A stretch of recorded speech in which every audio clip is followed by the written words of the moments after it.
Good afternoon, everybody, or evening as it is in the UK. We're very excited to have Sarah Pearse here with her terrific new novel, The Sanatorium. And we have enlisted a little-known up-and-coming writer named Jayne Ann Krentz, who was really excited. We're really happy to have Jayne Ann Krentz coming in to do the heavy lifting and talking to Sarah today. And for those of you who are watching on Facebook Live, I'll be mostly in the background during the program, but please go ahead and send in your comments or questions that you might have for Sarah or Jayne. And I'll pop up maybe 35 minutes in and ask some of those questions. But Barbara Peters, the owner of the Poison Pen, is standing by from her home office. And I'm going to hand it over to you, Barbara. Thank you very much, Andrew. I am going to hold up a glass and toast Sarah. It's so exciting we love debut authors, and it's been a whirlwind week for Sarah because among all the other wonderful things that has happened with the Sanatorium, she is the February pick for the Reese Witherspoon Book Club. So that obviously makes a huge difference. And she is debuting on the New York Times bestseller list coming up. So Jayne Ann, who is a veteran of the New York Times bestseller list, knows even better than Sarah and I just how exciting that is.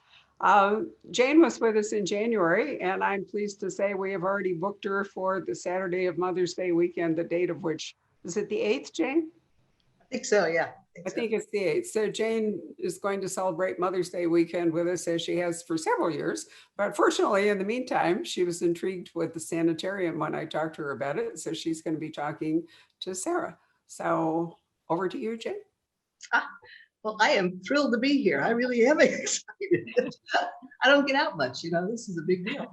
And I'm thrilled to meet you, Sarah, and mucho congratulations on what a fabulous run you've had on this first week. That's just so exciting, and I wish you all the best. Enjoy it. Enjoy it. Those whirlwind weeks, I have to say. So yeah, great. Love the book. It's a great combination of gothic thriller and psychological thriller. But I have to say, I envy you that title. Oh my gosh, that title is like the Sanatorium. It's the perfect title for a gothic thriller, right? Oh, thank you. When it came to you, or when you knew that was the title, did you just go boom? Yeah, I have to say, when I read the initial article that inspired the book, and it was obviously about sanatoriums, and I knew immediately then that was my working title, and I was so pleased when it stuck. So yes, very pleased. It's great, and one of the reasons it's so great is because it sets up the whole book. I mean, yeah, we pray for a first line that will do that, but this case you got the great opening.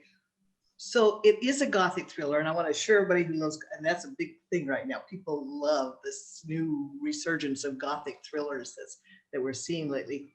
And yeah, Barbara can testify to that. She's selling them. Yeah. But this is also an interesting combination of a psychological thriller embedded in the story. Mm-hmm. So I need to ask, when you were writing the book, was that the natural flow of it, or did you go into it first from the gothic side and then add on the psychological side, or were the psychological motivations and themes, was that what called to you first? Yeah, it was probably, I would actually say in a way, a mixture of both. The very gothic idea of the building and having the building as almost a character within the novel, that actually stemmed from the initial inspiration, which was a magazine article. But when the character of Ellen came to me, I wanted a character that really had a great kind of backstory and someone you could really root for. And I think the sort of psychological thriller aspect stemmed from there. And when I was plotting, I really wanted that almost second plot line that's running through to be really integral and mirror what's going on in the main plot. So yeah, it was kind of both together really, but I very much, as soon as I'd hooked onto that character of Ellen, I really wanted her to have that sort of deep psychological motivation, and that sort of pulls you through the narrative then. Yes, it does, and beautifully so. Do you think that's a theme, that kind of recovery theme, redemption theme, or dealing with the past and getting the picture of the past right in your head? Do you think that's something you're going to be using in the future? Is that going to be one of your core themes to work with, do you think? Yeah, that's actually a really great question. And it is actually in my next book, it's coming up. I'm really fascinated by the idea of sort of false memory and do we know ourselves? I think it's a really interesting thing that we always think we know ourselves best of all as people. But actually, I'm fascinated by the idea that we might not know ourselves as well as we think we do. And I think Ellen very much kind of questions herself and obviously other people in the book. But yeah, that is something I'm really looking to pull through into other work. I just think it's so interesting, the dynamic in how we sort of see ourselves and how other people see us too. Yeah, I absolutely agree. And I think every author has a few core themes like that, that basically build a universe for their whole career. So you got a good one. Hang on to that. That's good. Thank you. I do have to ask about process because everybody wants to know about process. And you have mentioned the article that kind of inspired you. So can you give us a quick summary of the process? I work. I think I'm quite a visual person. And I think once I had the initial idea, I actually brought the magazine. I thought I'd show you a little glimpse of the initial sort of inspiration. It was an article. So it was a photograph of an original sanatorium in Crans, Montana, where the book is set. And yeah, I work very, very visually. So once I'd had that initial idea, my process was scrapbooking. And again, I've just shown, I had lots of things I pulled out from brochures and kind of clippings of poetry, various things. And for me, the sort of plotting kind of came very visually, as I say, from those initial photographs. And then, yeah, I have to say, I'd love to be one of those very organized writers that has their post-it notes lined up. But I think mine starts from that visual and then I hold a lot in my head. And then I have to say it's lots of notes. So I write lots and lots of notes that do then, my plot does change as it goes on, but I do keep a fairly sort of rigid structure. I do have that beginning, a middle and an end. But I very much sort of flow from there. There were lots of elements within the book where the characters really took on a life of their own and led me down their own twists and turns, which I think is really fun. I think if everything, as you probably know, is too plotted out, it sort of perhaps steals the joy as you're writing it. So yeah, I have that very sort of loose structure, but I allow myself to play within that. Got it. I think it's a question of, if you get, for me at any rate, if I plot too much, if I get too much of down ahead of time, I've already told the story to myself. Exactly. And now I'm bored with it. I really like it when the character, you have something planned and then in a scene, the characters are interacting and something different happens. I think there's a real magic there. And I think that's when you get to know your characters, isn't it? You think, aha, you're leading me in a different direction. Yes. And I think it pays to be open to that. I absolutely agree. Yeah. It frees you. I also think that knowing your core themes and the motivations and the conflicts that are called to you, knowing that is really important, because when the market turns on you, as it will, I'm here to testify. I'm sure.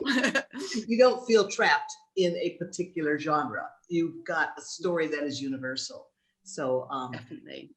Yeah, that's the one thing I've learned over the years is sooner or later you always have to reinvent yourself. Yeah. And knowing your core story is a real key to doing that. Yeah, definitely. Were there any surprise, aside from the characters as you learned them as you went along, were there any surprises in the research and the storyline that took you off guard, or that really set up a whole new train of plot ideas? I mean, yeah, definitely. Actually, the initial research I did about sanatoria, I kind of went down a bit of a Google rabbit hole. There were lots of great sort of resources online, and that is the benefit of going online. Now I had videos I could look at, and actually one of the things, the theme that comes up in the book, without giving away any spoilers, but yeah, one of the themes around sort of the treatment of women in various institutions, these obviously weren't the tuberculosis sanatoria, these were sort of the mental health institutions, but yeah, that actually took me in a whole different direction. I was leaning, again, without giving too much away, on the sort of more clinical side, but there were lots that was thrown up online around that. So I then went and bought a book and read some fascinating articles about the sort of treatment of women at that period and how they were kind of institutionalized almost on the whim of husbands, partners, doctors, and that led me in a very different direction. So yeah, lots of the research I did added layers to the plot, which was a little bit unexpected actually, but good. Jayne, could I stick in a comment and say, you could go all the way back to Wilkie Collins and The Woman in White, because really the basic problem in The Woman in White is a woman whose husband wants to dispose of her. And the easy way to do it was, in fact, to institutionalize her. And, you know, that's that whole plot. And I thought you had, I can't remember if it was in the afterword of the book or somewhere in your book, it might have been in the afterword, you talked about, or maybe it was towards the conclusion, and I don't want to do any spoilers here, about the other purpose of the sanatorium besides tuberculosis cure. And I'll leave it at that. But I thought that also reminded me of The Woman in White and you know, that sort of thing. So it's a long tradition in novels of suspense to have women, disposable women or women in peril or whatever. And that's different than Don't Go Into the Attic. You know, that's a different kind of woman in peril, where the woman herself is the agent and you want to say to her, don't do that, you know. But in this case, it's not the woman who's the agent. So I really like that. Oh, thank you. Yeah, no, there was some fascinating articles. There was actually something, again, it was in a Swiss sanatoria, amazing letter, an original letter that was actually sent from the husband to the doctor. There were copies of, which I read through, and just, shocking. And there was some of the women were kind of institutionalized in their 30s and 40s and were there really for the rest of their lives. It was, some scary research, actually. Yeah, I encountered that when I was doing my Amanda Quick 1930s books. I was shocked at how late into the 20th century, how easy it was to get a woman committed. Yeah, it was kind of horrifying. Yeah, a word that came up a lot was hysteria. And when it was just simply having independent thought or ideas, or almost speaking too much could be enough. Obviously hysterical. Yeah, there you go. Yeah, exactly. So without, I'm afraid to talk about the story with too detail because of the spoiler thing, but I do have to say you did a lot of writers who are good with the atmospheric thing, which you're terrific at.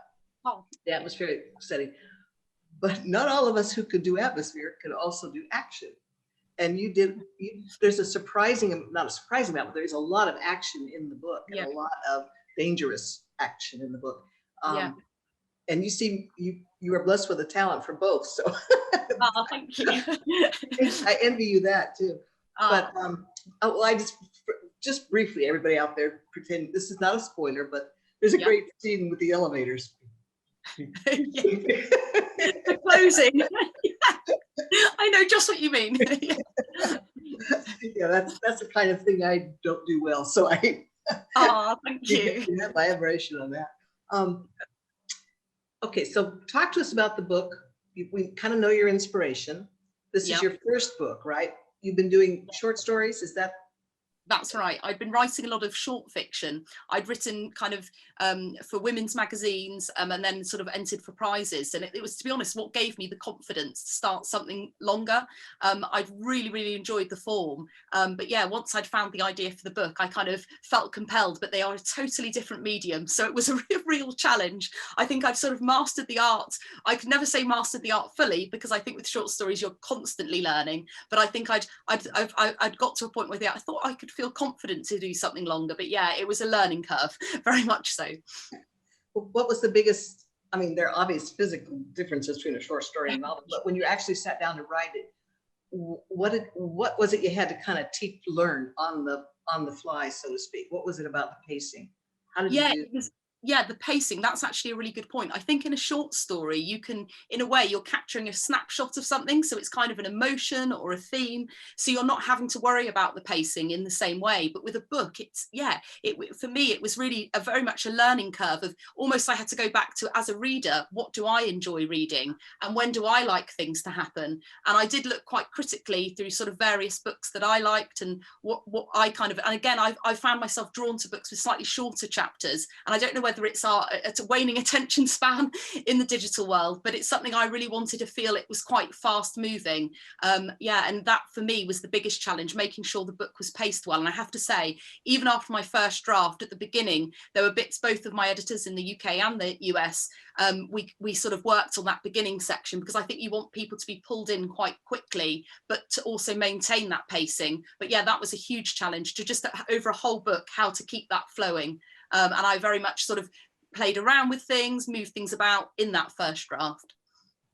It's an interesting process, and I learned something with every book. I mean, no two books get written the same way. It's just maybe that's what keeps us writing. Yeah, exactly. I think it is. Yeah. Okay, so talked about the book. You should talk about your own book, not me. So tell us how about the elevator pitch? That's always a good one. If you got Yeah, so it's a creepy thriller. The book's set in a luxury hotel called Le Sommet, which has been converted from an old abandoned sanatorium. And you kind of open the book with that sort of feeling of the old sanatorium in the prologue as we sort of go back in time. The book follows Ellen, who's a British detective, as she travels to the sanatorium to celebrate her brother's engagement, but they've been estranged. So you kind of get that feeling initially that things aren't going to be quite what they seem between them. And almost as soon as she arrives, her brother's fiance-law disappears. Cue kind of a huge snowstorm, and it's really left to Ellen to investigate. The Swiss police can't get to her, so she's on her own, and then more people start to go missing. So yeah, you kind of feel the tension from the off, really. Yeah, that whole thing about it's kind of a version of the classic Gothic novel and the locked room mystery. You've got everybody in one place. It has to be somebody that you know, and that makes it a very intimate kind of story. Very definitely. Yeah, I think there's a real magic actually in having that sort of closed group of people. I think as a writer, you're forced to think about those characters in a different way. Think about when you were saying before about motivation. I think you've got to sort of really pull all that together. And I think there's a real intensity as a reader. I think you feel that sensation of there not being too many suspects, and then the reader's mind starts working. And I also think there's that magic in the fact that there can be no one kind of coming in to save the day. The Swiss police can't get to them. They're locked up. So you kind of feel that sense of it's really up to the characters to sort of do it for themselves. And I think that gives a real tension there. Yep.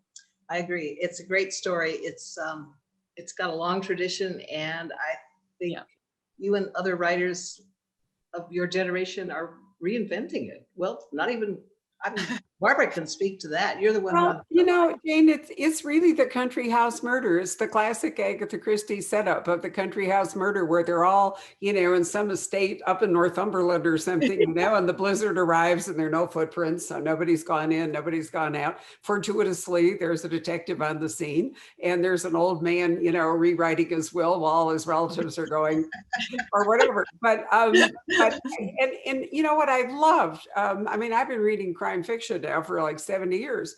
And I love the variations, whether it's a cabin on a ship or whether it's in a theater, or, there's a wonderful Nero Wolfe where they're all in a banquet room. And, it can only be the diners and the waiters who can be, the suspects. One of them has to be the killer. I love it when people play with variations of that. And then additionally in the Gothic, which I have said, because I'm always asked what's going to be the next big thing. And Jayne and I think have talked about this. The Gothic novel, I think, is like all of a sudden the new big thing. And, we hear Rebecca. There have been any number of books come out this year where people are talking about Rebecca. But essential to a Gothic is a fabulous house, a decaying mansion, the fall of the House of Usher, or in your case, the Sanatorium. So, you've got several elements. We've talked about Wilkie Collins, we've talked about Agatha Christie, now we're talking about Rebecca. I love the idea that crime fiction in particular takes these classic forms and just keeps reworking them, reinventing them. And you're doing it for a very modern audience. I'm hoping, in fact, I'm seeing that a lot of readers who are new, so to speak, younger readers, are now reading classic fiction again. There's a lot of it being republished now that had been allowed to die away. So HarperCollins has opened its vaults up and is republishing. The Library of Congress and the British Library are both doing, republications of Golden Age mysteries and all. So we see readers who don't know these things are now reading those books, and now they can appreciate your book in a further sense of how it relates to classic forms. I mean, that's just another dimension for their reading. It's very exciting. I think. Yeah, I think the interesting thing, that exactly what you said about the kind of building, that is the first thing people are picking up on. And as you say, if they were new to the sort of Gothic genre as a whole, I think that's the kind of gateway in. People are loving the fact that the building has become that character in its own right. And I've had lots of questions of, can I see photographs of the building that inspired it? And I think it does capture the imagination in a certain way. Yeah. Well, let me ask you this before I shut up and turn it back to Jayne. Sorry, Jayne. This is the third book that I have read in the last very few months where British authors have set them in Switzerland. So what is it that is such a magnet all of a sudden about Switzerland? Is it a place that seems isolated? I mean, is it possible to take, a book and put it in the Swiss Alps and give it a different feeling than if you put it in Scotland in an abandoned castle? Yeah, I have to say, for me, I can't speak for the other authors, but mine was very personal. I lived in Switzerland and we actually have a holiday home in the resort. So for me, it was a very sort of personal thing. When I lived out there, I really had the idea, just sort of the amazing thing to set a book in the mountains. And it was when I read the article in the local magazine, I kind of sparked my idea. But yeah, definitely for me, there was a magic in being in that dramatic mountain environment. And I'm not saying Scotland isn't dramatic in the same way, but I think it was very much the legacy of the sort of Sanatorium themselves, and having the original building that's still there on one of the streets as you drive through the town. So for me, it was stemmed from there, but I think it's a little bit coincidental actually that there are other ones, but I do see there is definitely a theme. I would offer one other thought, and that is one thing I have learned writing romantic suspense, is that there is often a very underlying glamour to places like Switzerland. We have a long association with them in terms of diamonds, money, famous people, who retire there. There's a kind of a glamour factor with Switzerland that isn't, you don't even see it in the sense, but it's always in the background. And I think that glamour factor is a real lure for a lot of readers. It's something people all do respond to. It's like, oh, the rich have problems too. They kill each other off too. So I would just throw that out as a kind of a flash in the pan. It struck me that. But I think, like you say, there is a certain kind of exoticism when it's outside of your own country, perhaps. And I agree with Barbara. In a way, you could have the sort of snow, you could have that setting absolutely in Scotland. But I think it's quite nice in a way if it is somewhere new. I think it's that escapism, isn't it, that people like.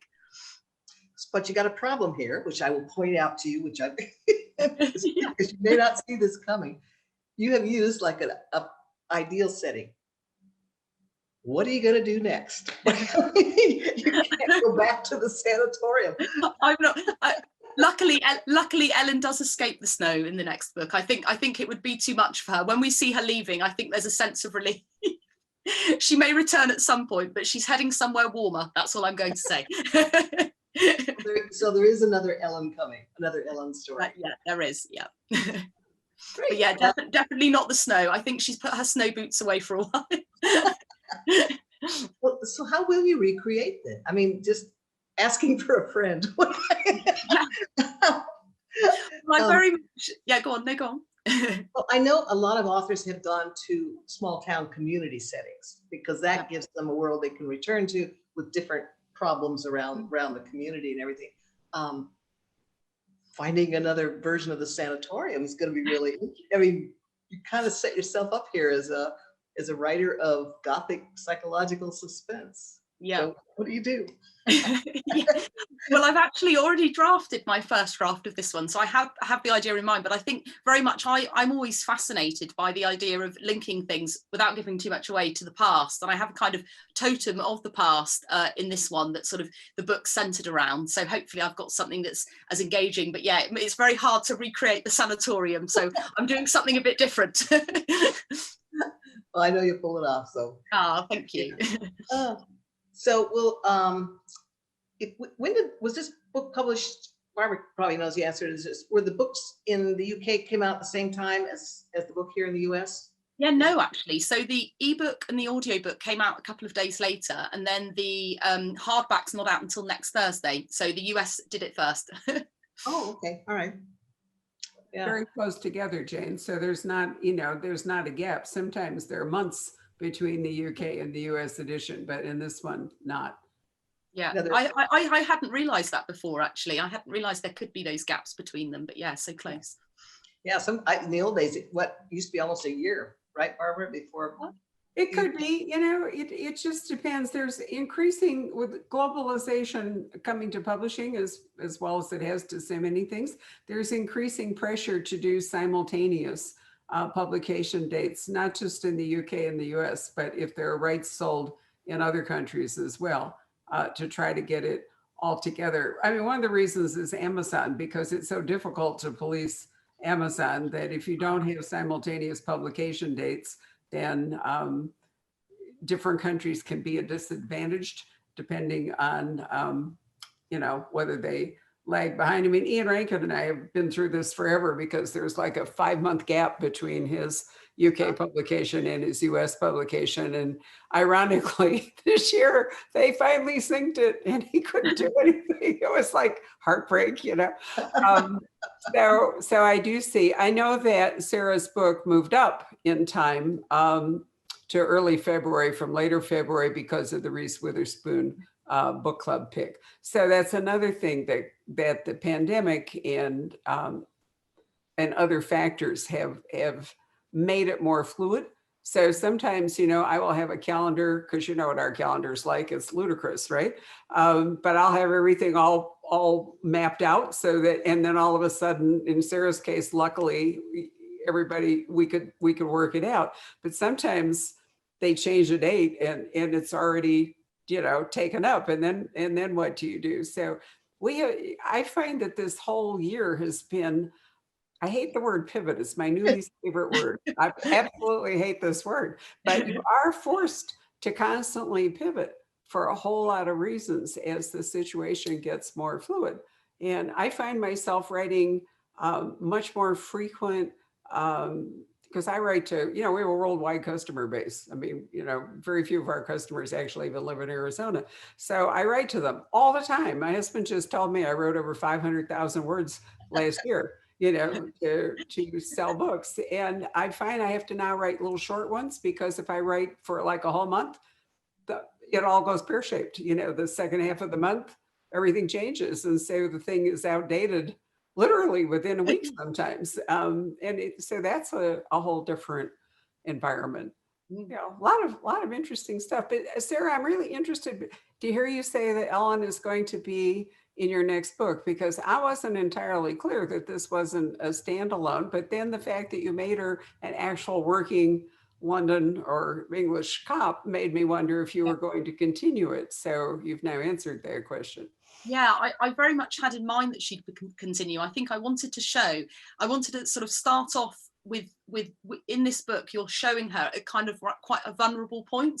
And I think she had that question mark over whether she would be going back to her job or not. And as you obviously through the book, you see her going on that journey. So in the next book, again, without sort of giving too much away, she kind of makes that decision, does she or does she not go back to work? And then obviously there's question marks perhaps around the relationship with her partner as well, which I wanted to continue. So there were quite a few things after the sort of book question marks open in my own head. So I very much wanted to continue that into the next book.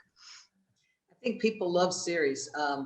Just you get addicted to a series, and you stay loyal to the series. It's just, we love them.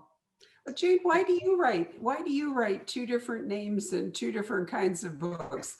Obviously you have a lot of time on your hands, so let's go with that. But at the same time, you know, whether you're Amanda Quick and then you're Jayne Ann Krentz, what are the differences between an Amanda Quick book and a Jayne Ann Krentz book? I don't feel it at all, Barbara. I just go back and forth without thinking about it. Readers tell me I sound a little different from one book to the other, but I don't see it. I probably sounded more different when I was doing the 19th century, because then I had the more stilted language, you know, the more elegant drawing room type setting. But with the 1930s book, that feels very contemporary to me. And the really great thing about it is I don't have to worry about forensics. Because I always do sleuths that are not particularly, they're not cops, they're not trained. Which reminds me, I was going to ask you, because Ellen is a trained detective. and she uses those skills to save the situation. How do you even handle the research on that? Do you just go to a cop shop and ask them? That's such a good question, because I'm nowhere an expert in kind of British law, and definitely not in Swiss law. So yeah, no, I actually went and sat, the Swiss police were amazing. I kind of contacted them and said, would you be willing to sort of speak to me? I'm researching for a book. And yeah, they kind of said, absolutely, come down. So I sat with a police officer for 3 or 4 hours and asked him lots and lots of questions. But yeah, the one thing he did say was, I do believe the Swiss police could get to any situation at any time.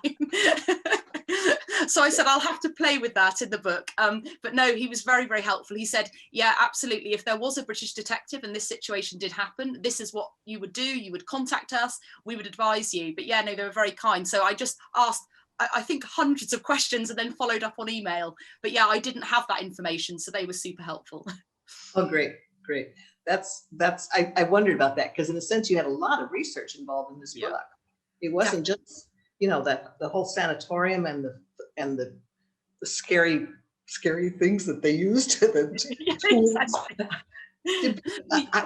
don't know that much about tuberculosis anymore. Did a certain percentage of people survive, or was it always a death sentence?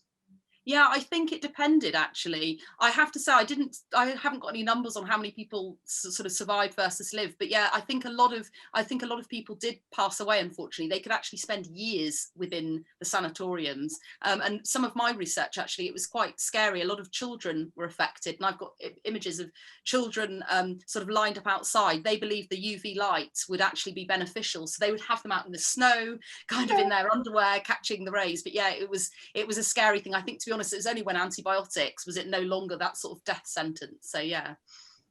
Wow. Well, it was the terror of the time, that's for sure. Absolutely, yeah. I mean, I've read some with other historical fiction describing people sort of having it, and it sounded an absolutely terrible thing. And obviously, with what's going on at the moment with the pandemic, the kind of parallels with the breathing, etc., it's a very scary thing to have. Yeah. Interesting. I think it was also something. Barbara can speak to this better than I can, but when I look back, it seems to me in the older stories where there was somebody dying of TB, right? It seemed to be a La Boheme kind of thing, people, and it was always young and beautiful. The people dying were always young and beautiful, and it was like, and my mother told me once that when she was growing up, that was the image they had too, that it was something kind of that you were vulnerable at that stage of your life to this horrible disease. And that was one of the great tragedies of it.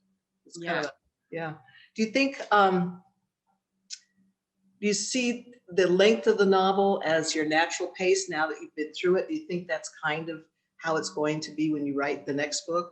Or do you feel it will go differently? Yeah, no, I think with writing the second one, it had very much the structure sort of process I'd got in place. I think you work out, I don't know about you, but you work out your own kind of way of structuring things.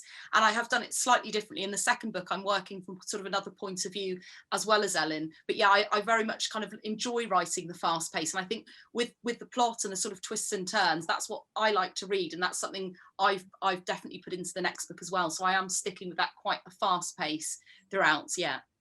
Yeah, I think I'm all for that. You are. Well, I'm a very dialogue-driven writer, and dialogue and suspense, and those two things tend to move a book along. So, and you had a lot of conversations going too, people dealing with each other, and that moves the story along pretty quickly. So between that and people getting killed. Exactly. And like you say, the various action scenes. It does. Well, I know everybody's been commenting on the atmospheric quality that you brought to the book, which is really great. You did a fabulous job with that. Well, for those out there watching this who haven't read it, this is probably one of the most beautifully atmospheric novels I have read in years that doesn't slow down because of the atmosphere. Thank you.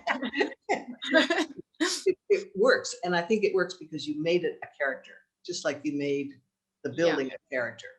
Yeah. It helps drive the plot. definitely. I think I was really inspired by a book, and I don't know if it has actually come out in the US, book by Michelle Paver called Thin Air. And she describes an expedition in the Himalayas. It's a historical novel, but kind of a ghostly thriller as well. And she really does that so well. So she makes the sort of mountains themselves hugely menacing and kind of malevolent figures. So even though she's describing them, and there's a lot of kind of beautiful description, it doesn't ever feel slow because you're actually scared of the mountains themselves. So yeah, you're kind of doing two things. You're describing something, but also moving the plot along and sort of unsettling the reader at the same time, which I think is quite interesting. I love that sort of creepy feeling of, do you have to look over your shoulder at any moment?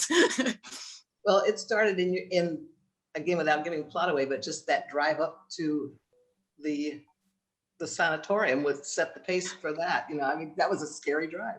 Yeah, I have to say, I've had a few of those as we've been driving up the mountains, a few scary moments where the kind of fog has come down at the same time as you have the snow, and yeah, you can't see anything. And yeah, so I kind of very much based that on my own fears of going around winding bends. Yeah. I'm back. Sorry, I don't know. We're having a terrible windstorm. So apparently I got kicked off or something. I wasn't bored. I apologize. Here I am. I'll watch it to see what I missed. Should we invite Patrick in? Or Jayne, would this be a good point? Or do you have more questions that you would like to ask before we see what readers want? Nope. Let's see what other people want to see. Right. Great.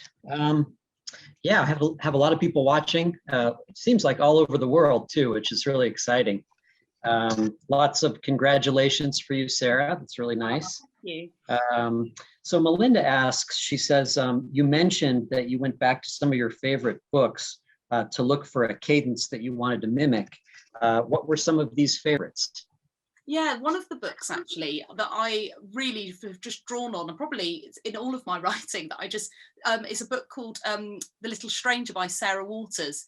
And there's again, in the sort of whole setting of the novel, there's a building called Hundreds Hall, which is the home of the characters in the novel, the Ayres family. And in that book, the Hundreds Hall itself becomes such a character. And it really inspired me, not only how she describes the building, and something I mentioned to Jayne then about another author with the mountains, but the building itself becomes that character. It's decaying, and she uses that kind of decay as a symbol for everything within the book. And I think if you can have that, the actual setting itself becoming a character, it just really comes alive for the reader. So that's been a huge inspiration, as well as Thin Air by Michelle Paver. As I mentioned before, the mountains themselves become something very, very eerie, and yeah, just hugely inspiring. How about Shirley Jackson?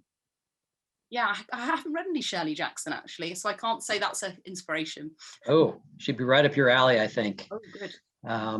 Let's see. Oh yeah, Hank Philippi Ryan is watching, and she says, did you know the solution to the mystery before you began to write it, or did you have the ending first? Yeah, I like to have the ending. There were elements that changed in the lead up and various twists and turns, but I like to have that because I think for me, knowing the ending as I'm sort of going through, I've got something to work towards. I really need to have that in place. I know other authors don't, and I really admire as going through, and you can kind of, they say plotter versus pantser, but no, for me, I always have the ending. There were elements that definitely changed, and I think, as I mentioned to Jayne, it's quite nice to have those twists and turns, but the ending was pretty much fixed from the start. Have you had any bites from Hollywood or from the film industry? None as yet, as far as I know. I suspect it won't be long. Oh, thank you. Let's see. Well, you mentioned this a little bit, but Barbara Berry asks, you mentioned you're writing another book. Can you share much about it? Yeah, a little bit, yeah. So Ellen, it's another quite a dramatic setting, but as I say, she does leave the snow behind and heads to somewhere warmer. But yeah, it's very much playing again with Ellen's sort of memories and her sort of perception of her past. So yeah, it features Will returns, her partner, and explores their relationship a little bit further. But yeah, another very dark and dramatic setting with some gothic overtones. So hopefully you'll enjoy this in the same way. Just a general question for you, Sarah, and for Jayne, which is, can you tell us a little bit about what you like to read now? What are your reading tastes? Yeah, I can start. I read really widely, so I absolutely love reading thrillers, and it's something that obviously inspired me to write my own book. But yeah, I love everything. I read a lot of short stories. I love Tessa Hadley. One of my favorite books of hers is The Past. And again, I found that hugely inspirational. Yeah, I love reading Michelle Paver, as I've mentioned before. I love Joan Esbo as well. I love the Harry Hula series. But one book of his I really enjoyed reading last year was The Kingdom. And that's a standalone. But yeah, I read really widely, so lots of different genres. Yeah, I'm really enjoying this new version of the Gothic, which I owe to John Charles, Barbara. Oh, I'll definitely let him know. He's one of our staff, Sarah, and very often he talks to Jayne. This is the rare time when I actually am talking to Jayne, because usually Patrick does wonderful interviews with authors. So we try to encourage all of our staff to make dates and have conversations, but John is the sort of king of that world, for absolutely sure. But who else do you read, Jayne? Well, I'm just looking over here on the table. I've got, I should have put the stack right here. Actually, at the moment, after reading your book, Sarah, I actually went back to nonfiction, which is this book's called Metazoa. Yeah, okay, hardly. It's got one of those covers that doesn't photograph well. Animal Life and the Birth of the Mind. Takes me back to my old philosophy classes in college, that whole thing about mind body and the mystery of, what is the difference, mind and AI and all that kind of stuff. So right now I'm kind of on a jag. I find I get inspiration for my plots actually from nonfiction. Oddly, more than I do from fiction. I don't know why it works that way, but I guess it's just the way my brain is wired. I guess maybe somehow whenever I read, I'm looking for a plot twist, and I get the plots out of nonfiction more often than not. So. Patrick is our noirist, and he reads a lot of books that I don't necessarily read. Patrick, what have you read lately that you like? I never get to ask you this question. Well, let's see. As I mentioned before, I've just actually started this new book by Nuala O'Connor about Nora Barnacle, who was James Joyce's wife, and really good. Really like it. She's going to be with us at the end of March. I don't remember the exact date, something like March 25th, I think. Yeah. Right. It's funny. I get typecast, but I think there's good reason for it. I've always been the hard-boiled crime and noir guy, but I got to say, I've been reading mostly female authors for the last couple of years, and it's been a trip. There's some really wonderful writers. They're writing kind of dark suspense, which I tend to like best, psychological suspense. Trying to think what I've liked. Well, you'd like to read the Walter Mosley. You love that. Love the Walter Mosley book. There's a new short story collection called The Low Desert by a guy named Todd Goldberg. And they're all stories that are set out in the California, Palm Springs kind of inland empire. Fascinating, about all the kind of grifters and casinos and stuff like that. But I'm really all over the board. I suspect kind of like both of you. It's funny, Jayne, there have been a couple of comments, and I have to comment on it too, about how appealing the composition of your little Zoom window is.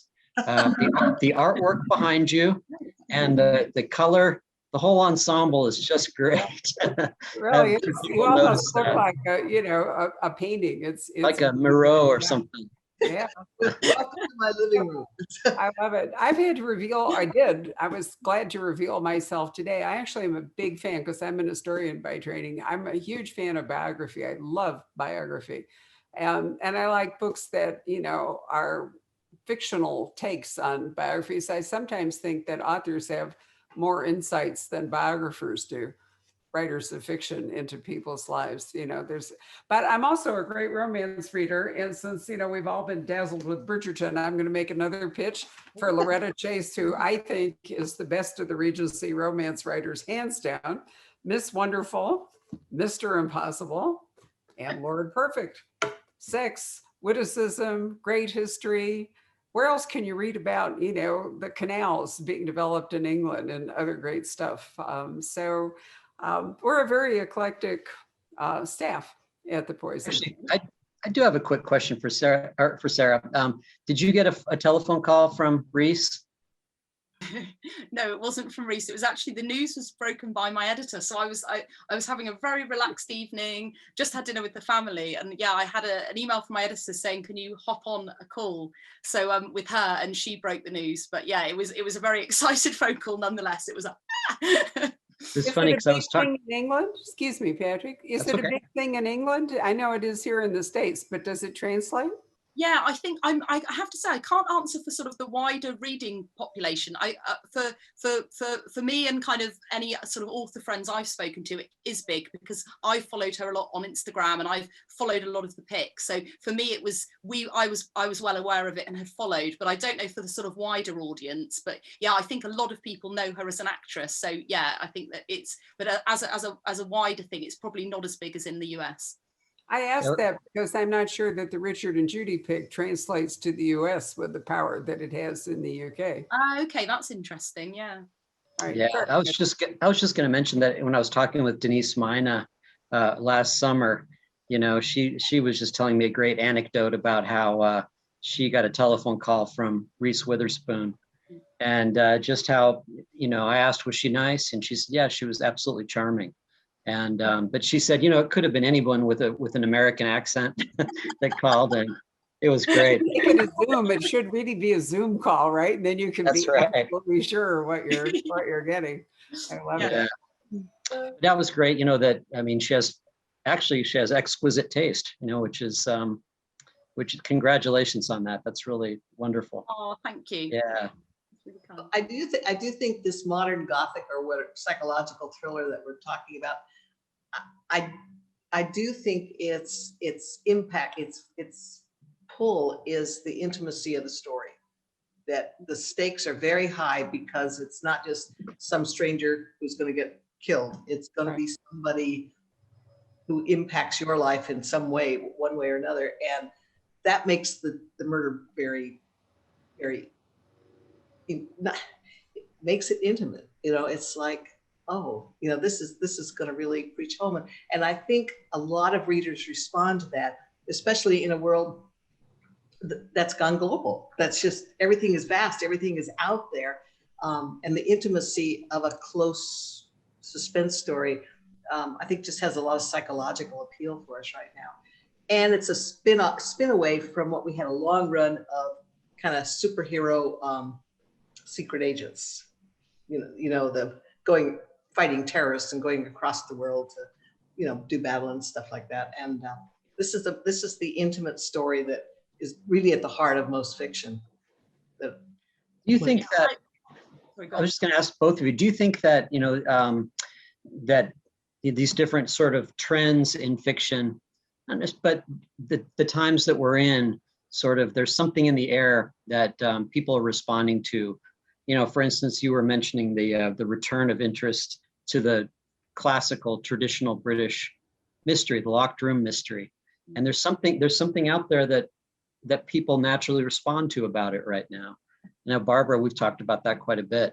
You know, what is it in the zeitgeist, or you know, that maybe people are exhausted by all the volatility out there in the world and the constant barrage of, you know, negativity and you know, returning to a place where something can be solved is very, very appealing. Yeah, interestingly, I'd had a similar discussion with someone because I said I definitely have noticed that trend of that kind of, the locked room setting and that sort of golden age of mission. I think there's a real escapism in it. And I think it's interesting, there's a lot of reruns of the Christies shown, and obviously various actors playing Poirot and Marple. But people are really watching and responding, particularly during the pandemic. And I think it's that sense of control you have in a way in that closed setting, don't you? And you know that Poirot will solve it, and there will always be the scene at the end where he confronts the murderer. And I think there's that sense of resolution, isn't there, you get, which I think at the moment we don't have at all in any way.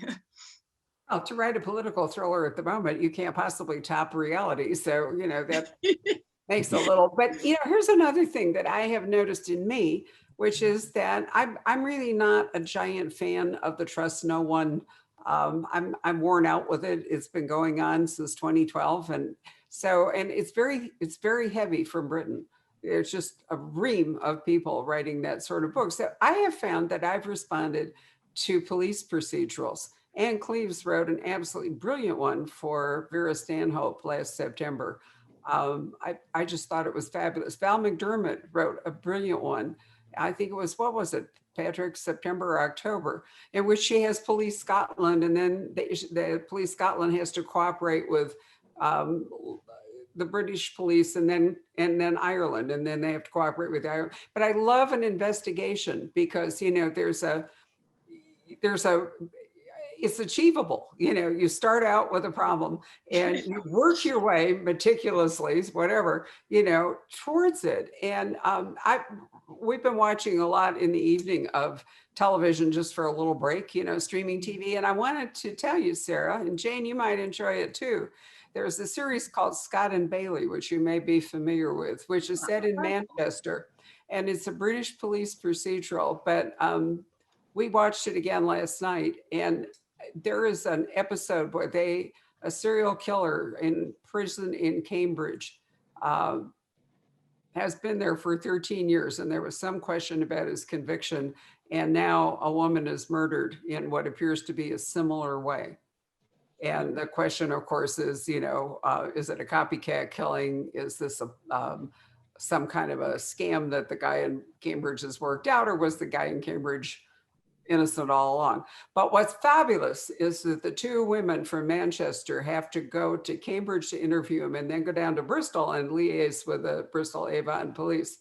And the way they lay out what they're going to do is possibly the most brilliant example of policing that I have ever seen. Right now we've watched it twice and it held up, you know, because sometimes you fall in love the first time and then you think, oh, it wasn't really that good.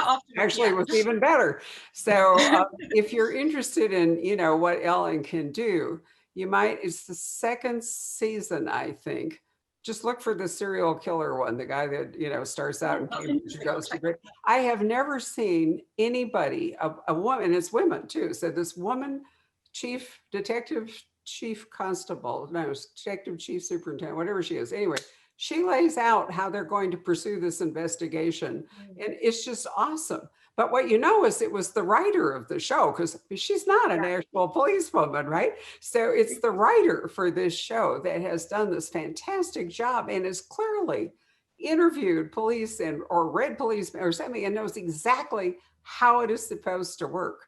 Wow. So what's it called again? It's called Scott and Bailey is the name of the program. I don't know if it's on BritBox. I can't remember which, or Net. I can't remember. There's so many streaming services. Yeah, you know, you just speak into Alexa and say, find me, you know, whatever. But anyway, I think it's had several seasons, and I'm pretty sure this is like the second season. But I don't think I've ever seen a police investigation laid out as brilliantly as I have in this one episode. So it could be like a primer, you know, for people. But anyway, my other prediction is that the procedural is also making a comeback because people want, is what we were just saying, people want a resolution. They want a problem that is manageable. They want a problem that is, you know, I don't want to say small, but, you know, it's a specific problem. And you can advance it towards some sort of resolution that will be satisfying. And you can do that really well in a police procedural or a private eye novel. You know. Definitely. And you're following along with that character, aren't you, as the reader? I think you're getting that sense of being the detective or even trying to be one step ahead, which is satisfying, I think. It really is. And there's a book currently out, which I have to say personally, I absolutely hate it. It's on the bestseller list, but I don't love every book that's a bestseller. It's called The Push. No offense to you, author. But one of the reasons I truly hate it is that it's told in the second person. And I found that to be just completely, you know, any of you read the second person? Have you ever wanted to write in the second person? I can't quite visualize it. How does it look? I know third person, I know first person. Very strange. I don't like this new bad seeds subgenre. There is a bad seed subgenre that has come along, and I don't want to really read about bad children right now. I'm sorry. I just don't want to do it. But I found this a combination of the bad seed and second person narrative, which I found completely disconcerting. But what's interesting is that has made it onto the bestseller list. So enough people have embraced the second person narrative to make that work. And I think that's a really interesting comment and how flexible readers are. Yeah, definitely. I think that would be so hard to write. I couldn't imagine to get into that. Yeah, to maintain that. That's very So hard. that would be like, you know, you're walking along the street, you come to this. Wouldn't that be the second person? That's why I'm yeah. asking. You come to the door, you open the door, that sort of point of view. Oh my gosh, that would be disconcerting. That would be hard. That would be hard to maintain. There are some examples, but not many. Oh yeah. Actually, I have a question. My point is how interesting it is that enough readers have embraced it to make it sell well, which I would not have expected. You know, Patrick, we're coming up on the top of the hour. Are there any final questions that we might like to ask? Yeah. In England, it's bedtime, so Sarah might very well want to give this up. I just have a final question for Jayne, and that is, you know, you've written and published so many books. We just got on the subject with another, you know, writer who's been at it for a while. Does it get easier? No. No, it gets harder. And part of it is you're measuring yourself against the last book. So it's always, you're trying to do something. It isn't that you're trying to do better. It's just that you need to do something different because you have to be invested in the story and you have to have power in the story. And the only way you can do that, at least in my experience, Sarah may have a different attitude toward it, but to me, you tell that story first for yourself. And you're the first reader and the first person to make the judgment, and it has to work for you. Is that how it is for you? Yeah, no, absolutely. I think you have to be invested in that story, don't you? And really feel that it works before you show anyone else. I think it's a really tricky point to know also when to sort of hand that over, because I don't know about you, Jayne, I'm quite a perfectionist as well when it comes to that. I really have to have that story working in my own head. And if there are sort of plot holes, I'm very reluctant to hand anything over. But yeah, I absolutely agree. Barbara, we need to start our writers workshop series again. We really do. We have so many wonderful writers that we could hit up for this. Well, if we could fit including these two right here. Yeah, if we could fit them in between virtual events, that would be absolutely wonderful. We still have one to go. You're our second of 3 this afternoon. Oh, how lovely. I know it. You know, it's wonderful. They're all so exciting, and I do feel for people who have been, you know, feeling isolated and alone and bored and all. And I'm telling you what, it's not a problem for us. We get to talk to so many interesting people. Really, Patrick, hasn't it been? It's just you know, in a way that we might not have been able to before. You know, I mean, Sarah, you're in the UK, and you might not have been sent over here, and so there's all kind of new opportunities all over the place.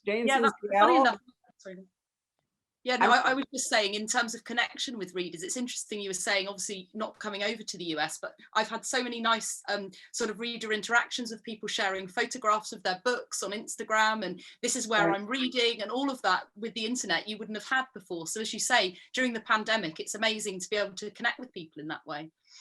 It has been absolutely fabulous. Well, I'm just delighted. One of our very favorite things, this is our 31st year, our very favorite things is to meet new authors and, you know, have a chance to sort of walk along, you know, as far as we can go, the arc of your career. And, you know, it's always exciting for us to meet somebody brand new. But on the other hand, it's also fabulous to connect with Jayne, who's, you know, Jayne, when did you publish your first book? We don't talk about that, Barbara. Okay. All right.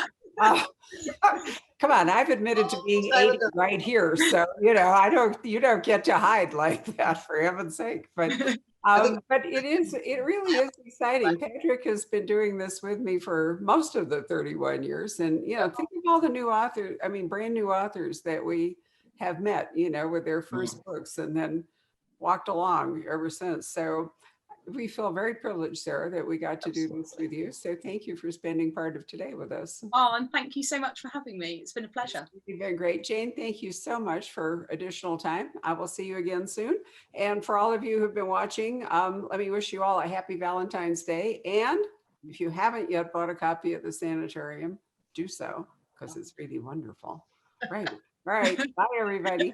Thank you. Bye. Pleasure. Bye. Bye.